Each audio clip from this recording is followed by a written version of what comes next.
Welcome to Fortify Your Future, a podcast for professionals who have executive oversight or aspirations of leading the safety and security function for their organization. I am your host, Ken Carrasco, and joining me on the podcast today is John Rodriguez. Welcome, John. Why don't you tell the audience a little bit about your background? Hey, Ken. Thanks. Thanks for having me.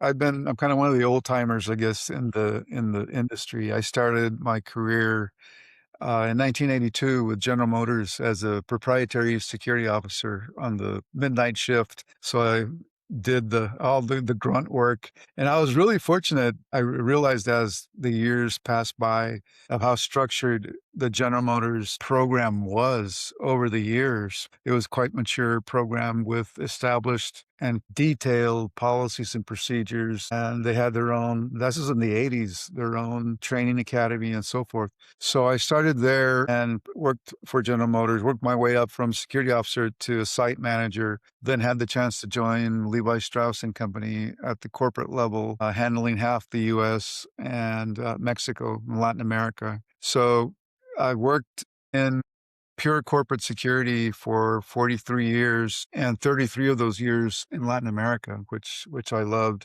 So I did 5 years with Levi Strauss, and the North American Free Trade Agreement was being discussed in the early 90s. And I was getting a lot of calls from, once it passed, all the big companies rushed to set up business in Mexico. And through the network, there was no internet, there was no email, or there was basically starting back then. But through the as-is involvement of those years and the network, I would get calls from CSOs who had ran into problems with the challenges in Mexico, and I helped them out. So I saw a niche area to consult with, and I had my wife's support. I wouldn't have done it without hers. So after 13 years, I made the call to quit. Scariest day of my life, making that call to walking away from a great job with a great team, with a great boss. But I was blessed for 10 years, and I had about 100 blue chip companies.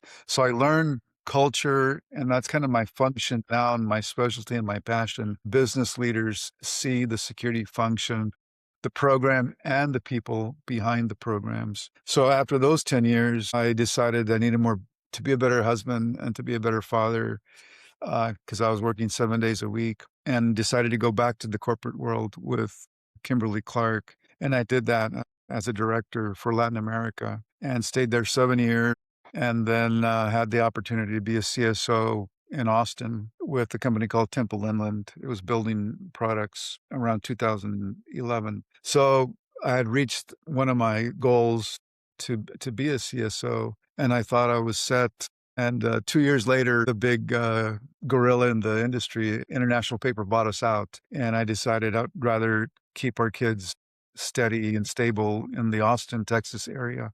They were in middle school and high school. So I was fortunate to get on with Cardinal Health in the pharmaceutical area, director level for Latin America and a chunk of the US. So stayed there for 10 years.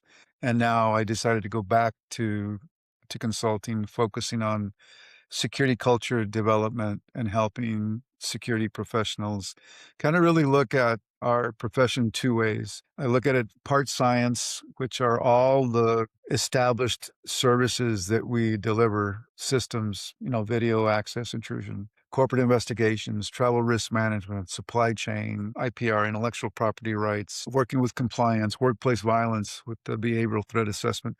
So part of my story was I was blessed to be a generalist and was able to learn through a lot of years with some great mentors and some great bosses to be a generalist. So I have experience in everything except the cyber side. And as I mentioned earlier, I got to study these companies and these leaders and really the business leaders and how they interacted and what their priorities were. And, there's the old adage that security is a cost center and they see us as not contributors. Well, I learned a long time ago that I don't believe that. And we can talk about that.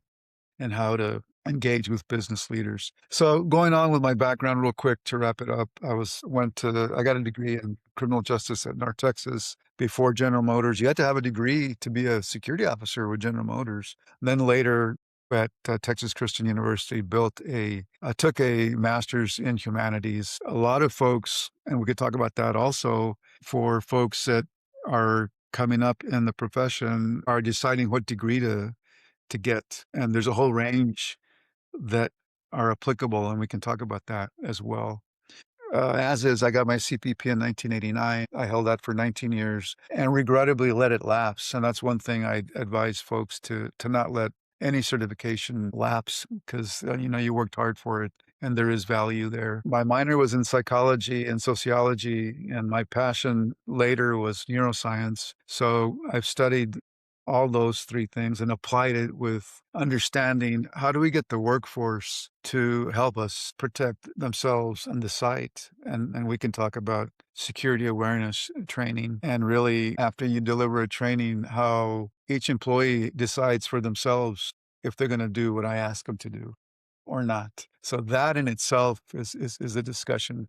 I'm also involved with the National Alliance on Mental Illness. Several years ago, we had someone in the family get involved with cannabis addiction and something called cannabis-induced psychosis, which I think is currently it's the next DUI or working in unsafe conditions that I help the community, not so much corporate security departments. It's part of the services that I do, but more of my volunteer work or purpose in helping. I'm 66 now. I'm on my home stretch of my career, and really giving back is meaningful. So I do that with NAMI, and I'm also a crisis intervention trainer with NAMI and local law enforcement agencies. So I'll stop right there, and then we can get in and blend all these things in as we go. Yeah, no, great. Great information in terms of your background, John. I mean, it's been an incredible 4 decades, of work for you and your experience, and certainly a tremendous amount of value that I think that you could bring to our audience about these various subjects. One thing I like to do right out of the gate at the beginning of our podcast is a segment that I call Leading with Value.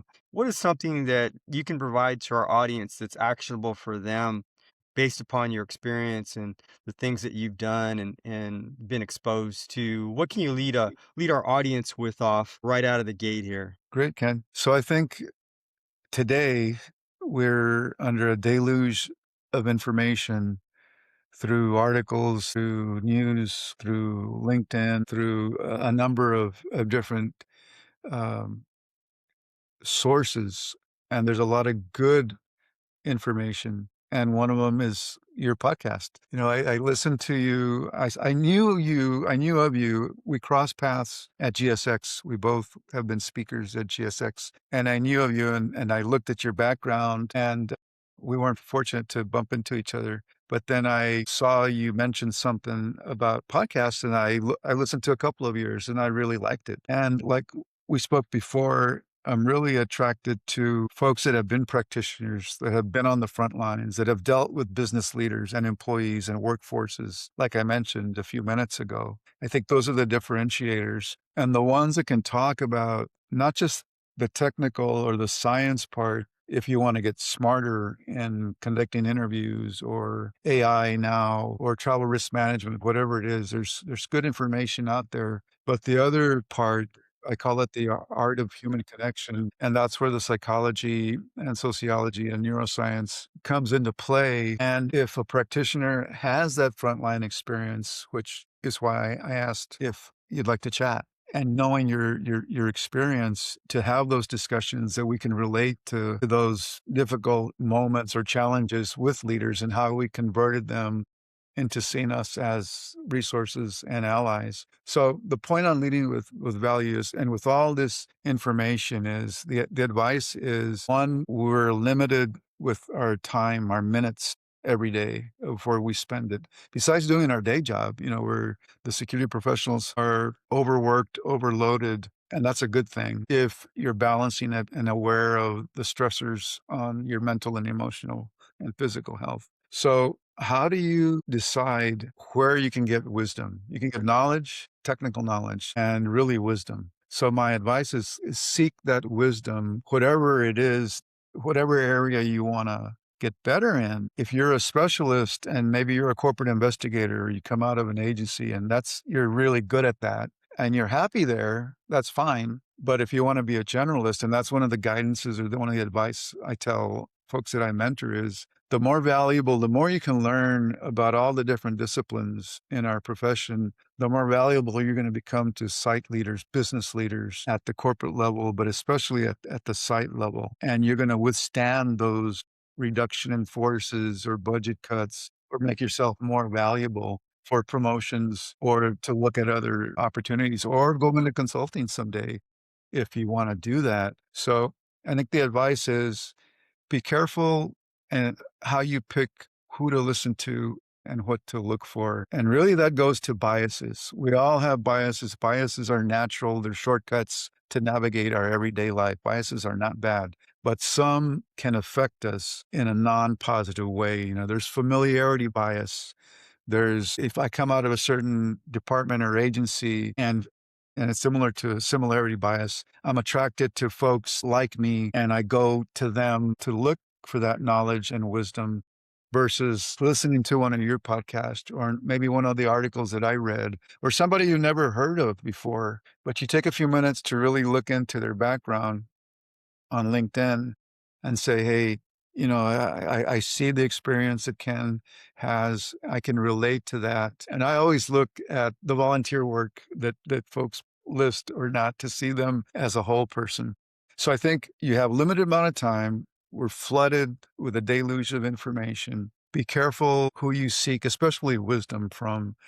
And I look for people that have done what I want to do and not just theorists or folks. There's a lot of folks that will read books or articles or listen to podcasts, take stuff from your podcast and blend it up and not really live through those battles at the corporate level. So that would be kind of the advice is to understand that there's a limited amount of time, ton of information, and seek wisdom from maybe sources that you've never heard of before. So it takes a few minutes to dig into somebody's background and then maybe test them out and then maybe reach out to them and say, hey, I'm so and so. We come from totally different backgrounds, but I like what you said. Can you tell me a little bit more to enlighten me on this part of your journey? Yeah, that's a great takeaway, John. Yeah, absolutely. Well, I'll tell you one of the things that caught my attention, one of several that you've written over the years. I'm going to go back to it and reference it just really quickly. The article was originally published in Security Management Magazine back in October 2024. And that article was How Influencing Culture is the Differentiator for Security Leaders. And there are some key things in there that really resonated with me, and I wanted just to get sort of not a deep dive, but I really wanted to, because I have now the opportunity to have a conversation with you, I really wanted to touch on things that again resonated with me. So let's begin with the idea of purpose, because I don't think this gets discussed a lot in our industry, right? When we talk about the things that we do, we tend to really just focus on risk mitigation, right? We talk about the what and the how, but we don't really go deep in why. And so let's begin there, John. When you talk about purpose, what does that mean for you in the context of that article and then just generally? Sure. So in the article, I list about 14 or 16 of those core services, the ones that I already mentioned. And those are the table stakes, or those are the core services that the business hires us for and expects us to deliver them flawlessly. The crisis management, travel risk management, whatever it is, systems, as you know, with the three, with video access and intrusion and security force contracting, those two are the most expensive for the business. So they expect us to make sound decisions with the ultimate goal of any business is maximum profit at minimal expense. You know, people and a lot of folks in our business that come in and they say, speak the language of business. Well, that's another thing that I like to debate on. You know, business leaders, a finance person doesn't expect you to come in and talk about CapEx or they expect you to understand it and discuss it in a basic way, but you don't need to go in and talk about foreign exchange and, hey, I read an article about repatriating some pesos from Mexico and the exchange is just perfect right now. You know, try to come up with that line with a finance person. They're going to say, what the heck's this guy doing here? And he's wasting my time, right? So you have to be very careful when you want to talk about the language of business. And my advice is they just wanna know and one of the programs that I teach is precise and concise information, and then another part that some people say is, "You gotta go in and tell a story." Well, they don't wanna hear stories necessarily. They're focused on their thing, right? And if you have time on their agenda, they wanna understand clearly what you're there for and what's the update and what's it gonna cost time-wise and resource-wise, etc. Understanding how to communicate is very important. So I list in the article those 14 or 16 services, and there's more. There's event security, which is another area. You know, a lot of companies have annual staff meetings or offsite events. That area of event security is another specialty. And those are the table stakes. Those are the things that we have to deliver flawlessly. And all of those are complex and hard. They're not easy, right? But relative to the art of human connection, I think connecting and understanding the psychology and the neuroscience of relating to business leaders and employees, that's hard. That's the hardest part. And they're both symbiotic. Our profession is science and art. And like I said, that example of going into, if a site leader says, I'll give you 20 minutes to do a security awareness training or workplace violence training, you know, you're going to go in and deliver a program that you developed that you think's pretty good. But like I said at the end, when you're done, you can say, these are all the do's and don'ts. This is the corporate policy. You have to report. We're all obligated to report. Here's the 800 number. Thank you for your time. Well, how you engage with those employees from the very beginning, how you connect with them, and how you ask them for help. One of the things that I say and I teach is security awareness is dead. Security requests are alive. And that's one of the things that I do I did and I do when I do training for clients is you have to ask the employees, I need your help with workplace violence prevention. And I even tell them, I can't force you to follow these policies, but I need your help and I'm asking you for help.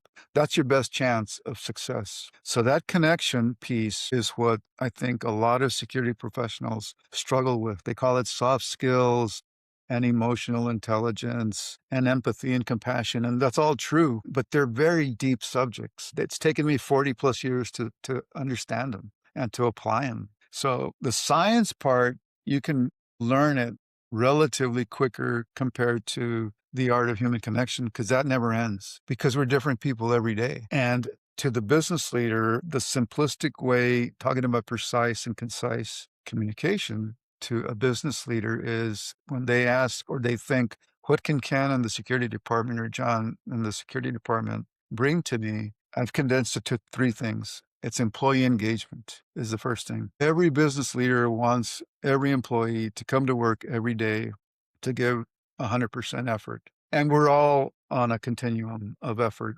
We're all under stressors from a mechanic to a sewing machine operator to a computer programmer, everybody, right? But that's the ideal state for a business leader to get the maximum output and engagement and innovation. The best businesses want employees to come up with new ideas. A small idea might save in a process or save in cost and can be replicated at every other facility in the company. So they want engagement. They want them to feel comfortable and to be willing to share ideas and new ideas. And the next two things that they want, besides employee engagement, is talent retention. It's hard. You know, we're in a talent war. The last 12 months have been a little bit different with all these layoffs and the stressors that have been going on the last year or so, and now with the discussion about AI and are they going to replace white collar job positions? So talent retention is the second piece that I promote, and then the third one is talent attraction. Okay. So to combine with the concept of our value, our contribution relates to three simple things: employee engagement, talent retention, and talent attraction. I like to combine it when speaking to business leaders of the concept of a security culture. There's overall corporate culture, and we all know what that means. Value, what's important to the company.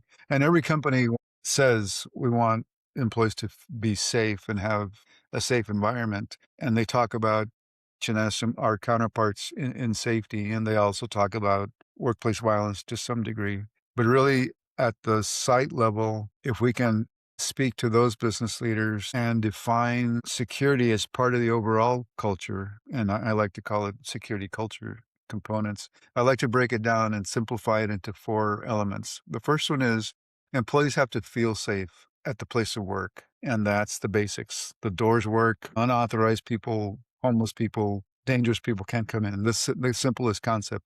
Or the parking lot.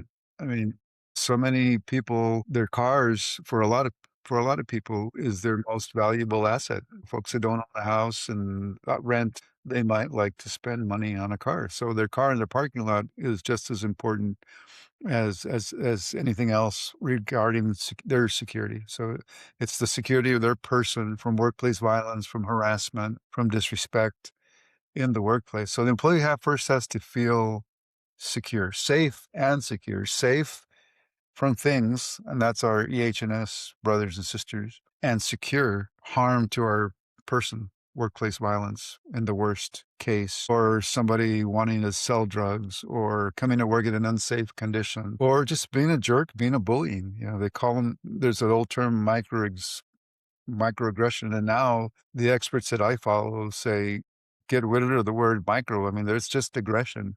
It hurts, it impacts people differently, and we can't minimize it with the word micro. So it's important to them. So if a site leader requires that people are treated with respect and dignity, that's the foundation to a secure workplace of how we treat each other. If bullying or threatening behavior or any violation to the workplace violence policy is violated, employees see that the company takes it serious, and the business leaders call in the security department to investigate and treat people fairly and apply the right discipline if there is basis to the event. That first thing is satisfied, that I feel the employees feel secure.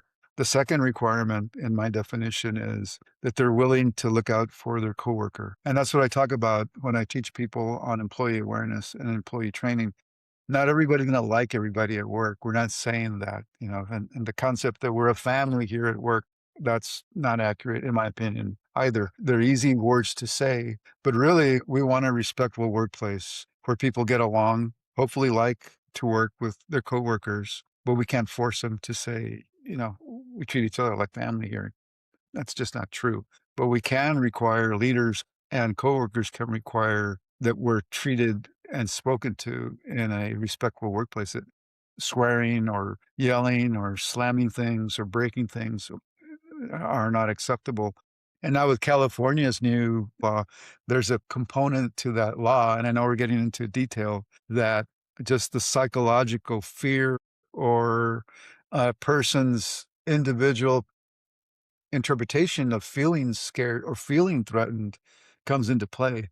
And that's a whole discussion in itself. It's all subjective, but it has to be taken seriously. So if employees, to the second piece, agree, and you're never going to get 100% security culture where 100% of your workforce, be it 20 people or 200 people at a site, are going to always feel safe, the first one, or always agree to protect each other and look out for each other. But if you can strive and reach 70, 80, 85% of that workforce to feel that way and to agree to help us out, I think that's high success. We have turnover. We have people that just want to go there to get their paycheck, really don't care about anything else. Those are the 10 or 50% that you can ask them and you can treat them respectfully, and they're not going to cause problems, but they might not necessarily report a concerning behavior or somebody acting strange or wanting to steal stuff or buy drugs or use drugs. The third part of the four-piece model is that the workforce is willing to give us information because the employees know what's going on. There's all this wave of AI and predictive intelligence, and that's all good. I mean, they're tools that are going to streamline and get you better organized and do some degree of potential prediction of something happening. But really, the human factor, that art of human connection, machines can't perceive. They can calculate based on input information and probabilities and possibilities, but they can't feel. They don't have the emotions that the workforce does. So if we get that 70 or 80% of employees to be willing to help us out and make that call of a threatening behavior or somebody stealing or somebody manipulating an inventory report, whatever it is that violates a company policy, the culture, and this is what I tell the business leaders, if we can get that all three elements, that'll reduce the time of loss or the time of risk of somebody getting hurt, where that employee does go straight to the business leader or uses the 800 number to report a wrongdoing. Once security is aware of something that the business says, hey, we got this allegation, we're very, very good at taking care of the matter, doing a professional corporate investigation, teaming with HR and legal and compliance and so forth. The challenge is getting the information or the allegation to us so we can start, right? And that's where that employee engagement, employee belief, and the third element of employee willing to report information to us so the business can take action. And then the fourth element is the area of trust. And that's the other thing that I scratch my head sometimes, that people say, hire me and I'm going to establish trust and do these things for you. And maybe if they have the experience of doing that in a corporate level with business leaders, but really trust the receiver decides. You can do all kinds of things. And I can tell you, Ken, because of all these things, I want you to trust me. Well, you decide. At the end, the end user decides if trust is established. And it's a very, very fragile thing. And it takes a lot of time and interactions and experiences and opportunities to try to strive. Instead of saying building trust, I tell people, security professionals, think of it as striving to build trust, because it's elusive. It can change. You can do 5 good things and make a mistake on the 6th one. And if you don't recognize it and apologize and identify through vulnerability to your business leader, I blew it. I missed this. I don't know what happened, but I just screwed up. And this is what I'm going to do to fix it. Please give me a chance to fix it. If you do that, then you can continue that trust journey. But the topic of trust in itself is another interesting discussion to have. So when I talk to the business leaders on what security culture is and the 3 benefits, engagement, retention, and attraction, then it simplifies the concepts where they can see value in what we bring. And those core services, those 16 or 18 or 20 different things that we do and they pay us for, those are the means to get to the 3 benefits with the 4 elements of a security culture. Yeah, I couldn't agree more. I think, especially when you do talk about trust and trying to establish that, utilizing your reference about striving, it's a big part of why I've been an advocate of leading with value. It was one of the things that I found helpful for me was if I provided value first before I asked for anything from our constituents, if you will. And that manifested in providing security information or content or being available to answer questions about things that perhaps weren't necessarily business related, but impacted them personally, things that they were doing outside of work. And I kind of took the opportunity based upon time of year, whether it was during the holidays or during the summertime. And those were opportunities where I just proactively provided information to the organization about useful tips or advice or guidance about how they could protect themselves outside of the business environment, right? And just by establishing those types of newsletters. This is back in the day where email was 100% open rate, right? That's not what's happening today. But back in the days where you could send an email company wide, if you had the opportunity to do that and provide information or content and just letting people know that you exist before they needed you. That's sort of the idea. Before they had a need, being there and being available. I also did things like when I met people for the first time, especially leaders, paying attention to milestones and accomplishments and congratulating them and recognizing their business achievements in the quarter. And they would look at me like, why is the security guy talking to me about something that, we hit that 1 millionth milestone of shipping product or a newly acquired customer account, those sorts of things. But just making the effort of that type of contribution or providing value or helping build relationships or strengthen relationships, we as traditional security professionals don't necessarily take into consideration. And going out of your way and doing things that help the business in other ways other than security. So again, all along the lines to establishing good rapport, trust, so that when those things do come up that are security related, that you're a valuable resource to them and they're open to it. But great discussion about that, John. Appreciate all of your experience and what you've done in those organizations. Now let's shift the conversation, John, about careers. As the times have shifted, you talked a little bit about AI and the impact and potential impact that that's going to have as we continue to move forward in our profession. But what are your thoughts when you're talking to, let's say, the younger generation or individuals that are perhaps at a point in their career where they're looking at leveling up and they're looking at, what does the horizon look like in the security profession when you talk about a security career? What are some things that you could suggest or guide people? I think the kind of and the next gen title or label has been around for a few years now. And I don't know if it came as part of the boomers and X and Y and Z and all that stuff.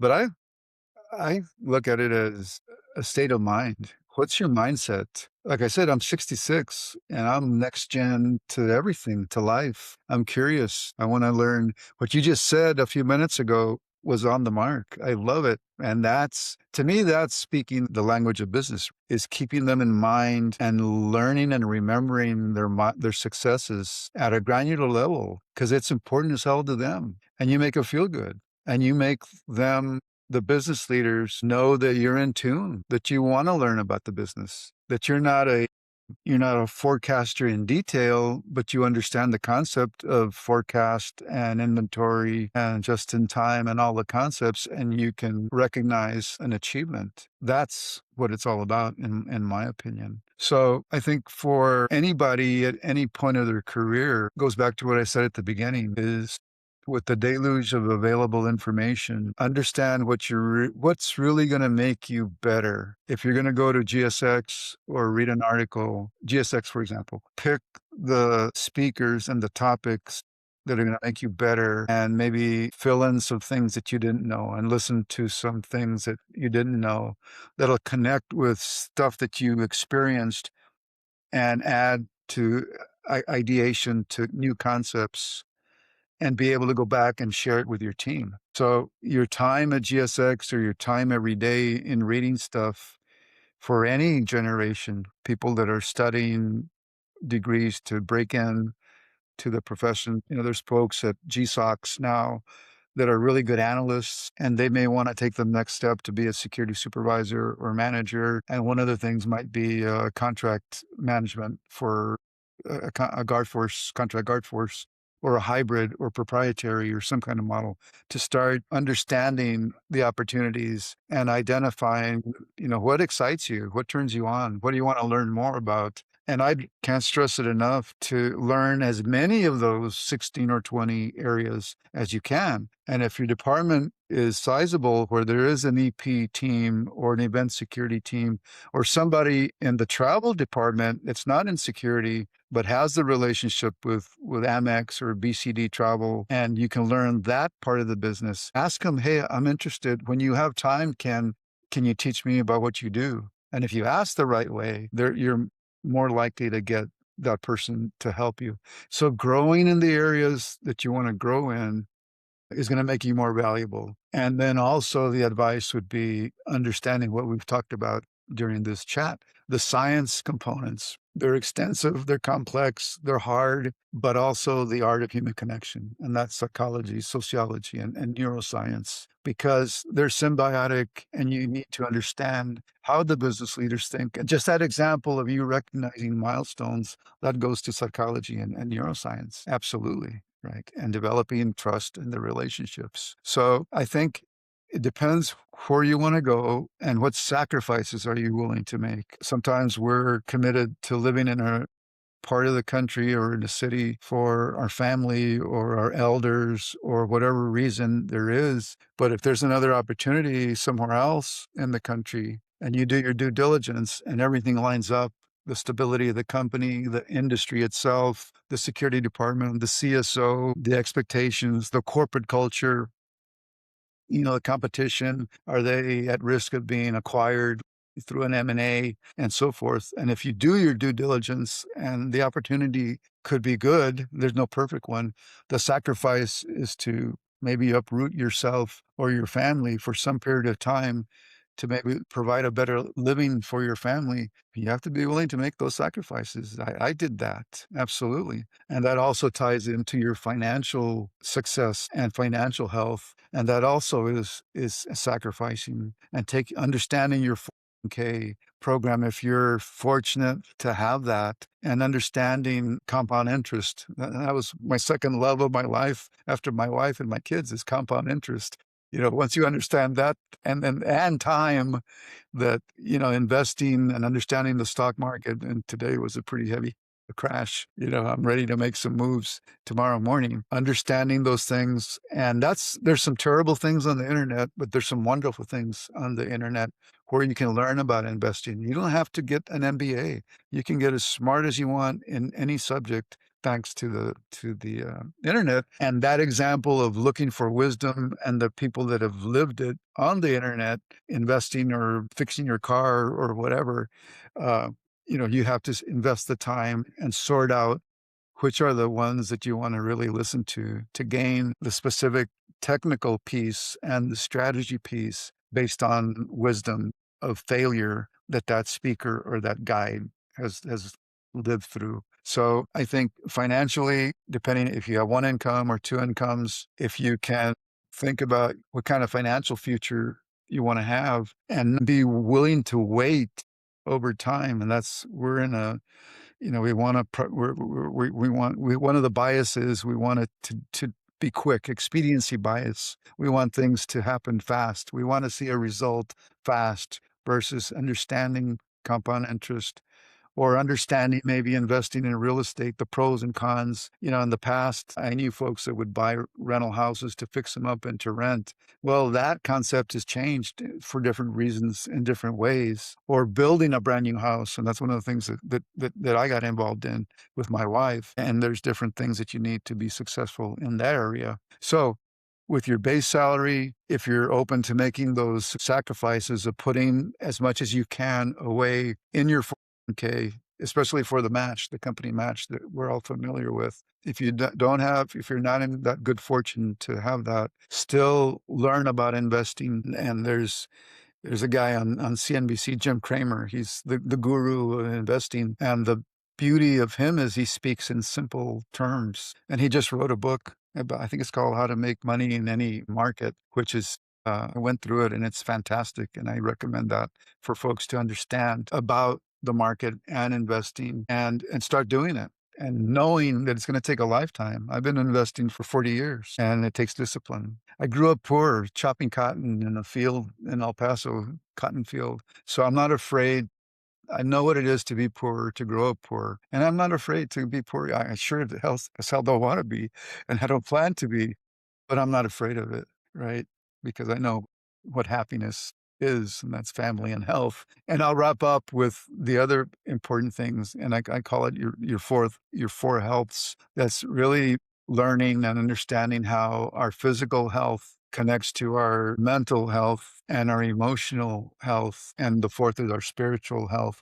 And that's not necessarily religion. It can be, but it's mainly giving back to Mother Earth or to your fellow human being, to the elders or to animals, fauna or flora, doing something greater than you to get to help Mother Earth and each other, I think is the spiritual component. If you understand those four things and understand how they all affect each other and value them and take care of the four of them and know that we're cracked vessels and we're not perfect and give ourselves grace and forgive others, I think that's going to help us be better persons, better husbands and brothers and wives and dads and sons and daughters and security professionals at work, to be able to think clear, think with our hearts, to care about their stories, to be able to go back and convey that to them, to be able to connect with the workforce the right way is the wrap up or the things that I'd like to kind of share with folks. Well, I'll tell you that the important key, I think, message I heard early on is that you must be deliberate. You have to have a plan. And no matter what that is, you need to take the time to develop that. Have a course in mind in terms of where you're going. And, again, life isn't linear, as they say. You're going to have your ups and downs and right turns and left turns. That's just a part of life. Everyone goes through that. But I think it's important to make sure that whatever that looks like is well documented, so that you do have sort of this course or path to follow and guide you along whatever those different variables end up being. So I certainly appreciate what you've articulated, John. Now, you're a guy that is constantly working on something, educating yourself, refining, developing things. What's next on the horizon for you? What's the next chapter look like for you in terms of the future, John? Well, I want to keep working till the end because I love what I do. I love the security culture part, the art of human connection, the psychology and the neuroscience, and helping security professionals understand those things. Um, One of the courses I have is a 6-month course that takes a deep, deep dive on all the things that we talked about. And I suggest if I'd offer to folks to read that article because it talks about some other areas too, to kind of introduce them to that concept of looking at our profession as science and the art of human connection and embracing all those things in that area. So I want to continue helping with my clients. I work with the corporate security departments when they come together for their annual meetings. And I work with individuals one-on-one. Of one of the areas that we can make a huge impact are corporate investigations, and specifically the interview phase of a corporate investigation. And I have a course, and I just did with ASIS and with ATAP, the Association of Threat Assessment Professionals.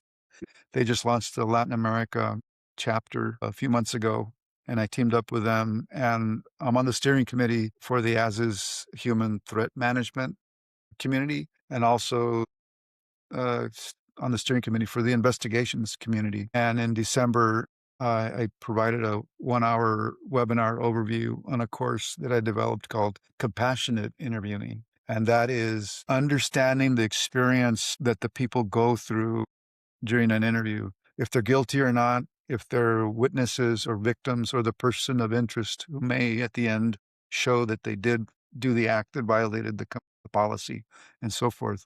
Really understand their experience. It's in addition to detecting deceptive behavior and trying to get an admission or eliciting, a response or resignation or restitution or whatever it may be that the leaders in HR and legal and the operations decide they want to do based on our investigations. How we interview everybody, especially the witnesses and the people that stay that aren't separated from the company, they have a huge impact on the culture of that facility, and they feed that feedback back up to that site leader. And that can launch your program and your reputation and your credibility and trust more than folks realize. Or if you come in with a corporate cop, this is who I am, former agent, whatever you want to call it, and you're going to tell me the truth kind of thing. And the person who didn't do anything, they're a witness. They go back and they had a terrible experience with you. They're going to tell everybody there after you leave. And that can set your program back a lot. So continue those kinds of things, different courses, consultations. I like writing. There's another couple more articles if people are interested on LinkedIn. Connect with me, LinkedIn, your network. I'd love to help you and team up with you in any way, in any capacity. Just continue what I'm doing, basically. That's great, John. I really appreciate all of the discussion that we've had today and the content. I mean, we could go on for hours on the various subjects that we touched on today. So really appreciate it and want to thank you once again for joining me today, John. Thank you, Ken. Take care.